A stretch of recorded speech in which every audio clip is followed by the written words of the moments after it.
கர்த்தர் ஒரு விருப்பத்தை கொடுத்தாருன்னா நிச்சயம் நிறைவேற்றுவார்.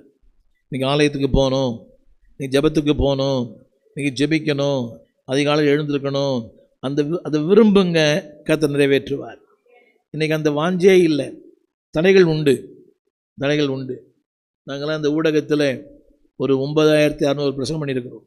இன்றைக்கி காலையில் கூட ஒரு செய்தி கொடுத்து தான் டிவியில் பேசி தான் வந்து நிற்கிறேன். நிறைய தடைகள் உண்டு. மின்சாரம் வேலை செய்யாது, சில இடங்களில் 1 மணி நேரம் பேசியிருப்போம், கடைசியில் அந்த ஆடியோ வேலை செய்யாது, வாய்ஸே வந்திருக்காது, மின்சாரம் போயிடும், ஏதாவது ஒரு தடைகள் வந்துடும். ஆனால் ஒன்று, அந்த வாஞ்சை இருக்குமானால் கர்த்தர் நிறைவேற்றுவார். இன்னும் வளரணும். வளர்ந்தவங்களை பாருங்கள், நீங்கள் வளர்ந்தவங்களை பாருங்கள், அவங்க வளர்ந்துருக்கிறாங்களே, நான் ஏன் வளரக்கூடாது? அவங்க கர்த்தருக்கு பயன்படுறாங்களே, நான் ஏன் பயன்படக்கூடாது? நல்லா ஜெபம் பண்ணுறாங்களே, நான் ஏன் நல்லா ஜெபம் பண்ணக்கூடாது? கவனிங்க, சில பேரை பார்த்தீங்கன்னா கீழே போயிடுவீங்க, சில பேரை பார்த்தா மேலே வந்துடுவீங்க. தேவனுடைய அந்த வாஞ்சை இருக்குமானால் படிப்பு தேவையில்லை, உலக ஞானம் தேவையில்லை. இப்படி நினைக்கிறாங்க, நல்ல ஸ்கூலில் படிக்கணும், நல்ல காலேஜில் படிக்கணும், நல்லது தான். எத்தனையோ பேர், வேதம் சொல்லுகிறது, அவர் பேதைகளை ஞானியாக்குகிறார். நான் பல கிராம சபைகளுக்கெல்லாம் போயிருக்கிறேன். பல கிராம சபைகளில், காடுகளிலே, மேடுகளிலே, மலைகளிலே, அந்த கிராம ஜனங்கள் என்ன அழகாக ஜெபம் பண்ணுறாங்க.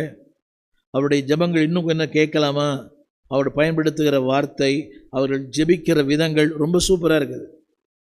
அதுக்கு என்ன காரணம் தெரியுமா? உலக ஞானம் இல்லை, உலக அறிவு இல்லை. கர்த்தரே, அந்த வார்த்தை என்ன சொல்லுங்கள்? கர்த்தரே. நீங்கள் விரும்புங்க.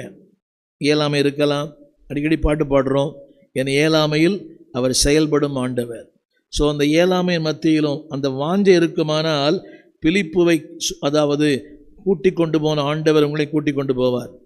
வேதம் சொல்லுகிறது, அந்த ரதத்தில் போகிற அந்த மந்திரி எவ்வளோ ஃபாஸ்ட்டாக போனார், ஆனால் அந்த ஃபாஸ்ட்டுக்கு ஆண்டவர் பிலிப்பை கொண்டு போனாராம்.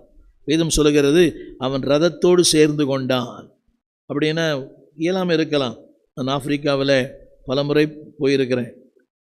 காடுகள், மேடுகள், தார் ரோடே இல்லை. கொஞ்சம் தூரம் போயிட்டு வந்தீங்கன்னா உடம்பே புண்ணாயிடுது.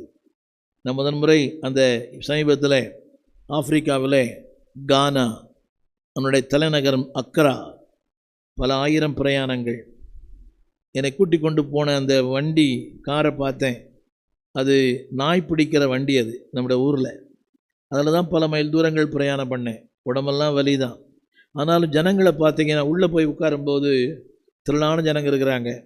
ஒரே ஒரு மின்சாரம் விசிறி ஓடுது, ஒரு சின்ன லைட் எரியுது, அதில் நூற்றுக்கணக்கான மக்கள் கர்த்தரை ஆராதிக்கிறார்கள். ஆராதனை முடியும் போது 20 மணி 11